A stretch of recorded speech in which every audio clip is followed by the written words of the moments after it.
Hey, Jules Blessed Vegan, and as always, welcome to my channel. And for those of you who are new, I know you can benefit. So today was Ash Wednesday, hence the reason I'm sporting these ashes. I was thinking, a lot of makeup isn't long lasting, but I've had these on since 6 o'clock this morning, and it's already 10 o'clock at night. So this is like made from the palms of Palm Sunday, right? When Jesus is entering into his last week of life.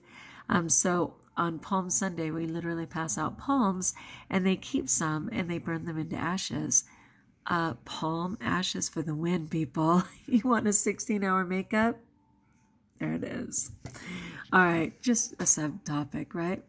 So anyway, I suggested that we do a 45-day random acts of kindness challenge for Lent because some people get so cranky and so crazed when they give something up. And of course, I encourage you to give something up. It's a fantastic challenge.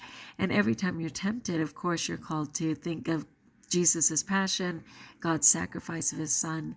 But if you would like to take on something, which is what we're doing here with our Random Acts of Kindness challenge, that would be fabulous too. And all of it is a chance to be conscientious of what's taking place with Christ during these 40 days before Easter. And it's technically 45. So today's challenge, and it's not too late on the West Coast, but today's challenge was literally to take time to adore someone, to tell a family member or a friend why you adore them. And I hope you did take time, because what I always recognize with God is that whatever he asks of us is a mutual benefit.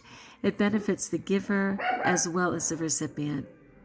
And so I did take time to tell a friend all the reasons I adore her, and it is exactly what she needed. And it brought such joy to my heart as well. So I just love that. So for day 2, I'm going to try and keep all of these as simple and doable as possible and completely free. So day 2 is to actually take time to acknowledge, recognize, enjoy, appreciate either the sunrise, if you're a morning person, or the sunset, if you're an evening person. God is really funny because he loves his creation. He loves diversity. He loves color. He loves pageantry.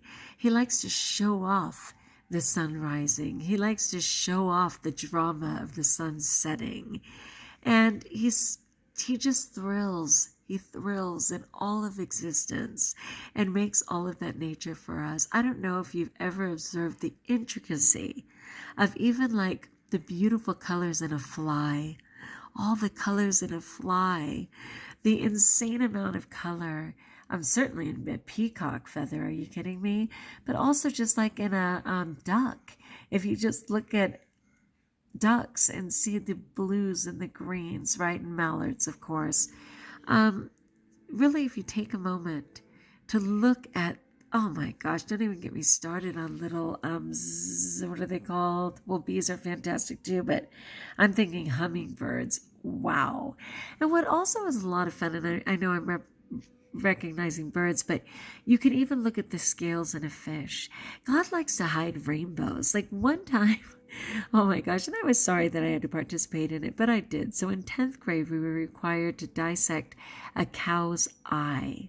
Okay, so there was just a seemingly white, fatty clump of cow eye, and of course it been taken out of the cow and it was well dying, but it still had, some, I want to say juice. I'm tired, people, but you know what I mean. There was still some wetness to it, and the eye itself had kind of glossed over. Again, a dead cow, the eye's dead, let's be fair.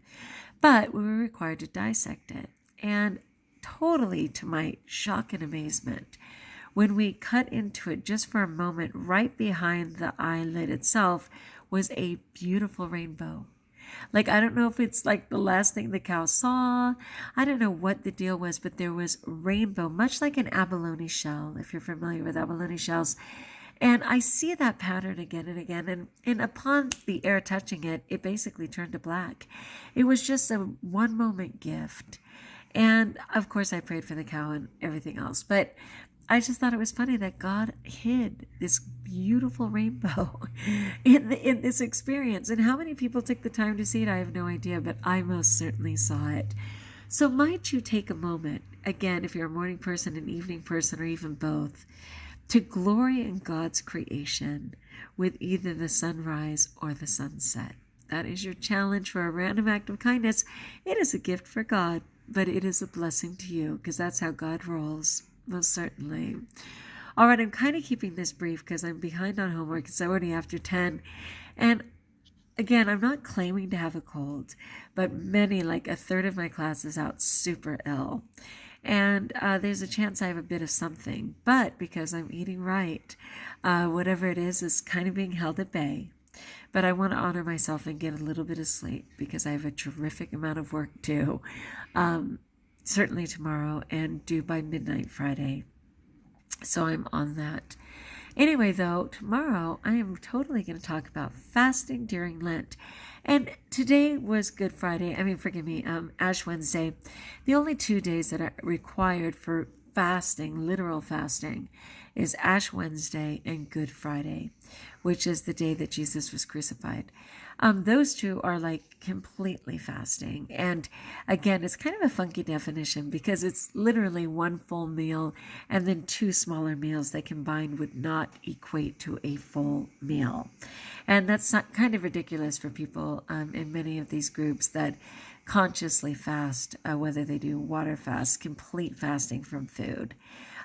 Even intermittent fasting, though in that case for most people during the hours they eat, it would far exceed 1 meal and those 2 baby meals if they're even necessary. So I'm going to talk about fasting, but one cool thing is Pope Francis, whether you agree with him or not, sometimes he's pretty fantastic. And what he suggested for Lent was, do you want to fast this Lent? And he gave several ideas that are a form of fasting, but they are not of food. They are fasting emotionally, they're fasting spiritually, they're fasting from the nonsense that's going on in our life at this time, and it is worthy of sharing, and I will be sharing that tomorrow. Before today, I wanted to tell you that my Ash Wednesday was beautiful. Let me just tell you the funniest thing, because every year children say bizarre things regarding my ashes, but this one was the best.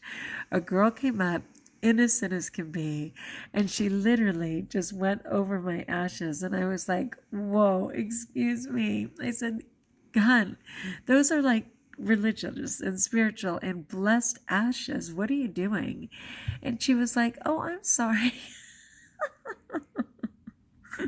Oh my gosh. She says, oh, I'm sorry. I thought it was Simba and the Lion King. Oh, that is the best one ever. And I just had to giggle and forgive her. Yeah, Simba from the Lion King. That's how we roll. All right, like if you like, join us if you haven't, subscribe. And until we talk again, best of all, know that I prayed for you and trust that you're blessed.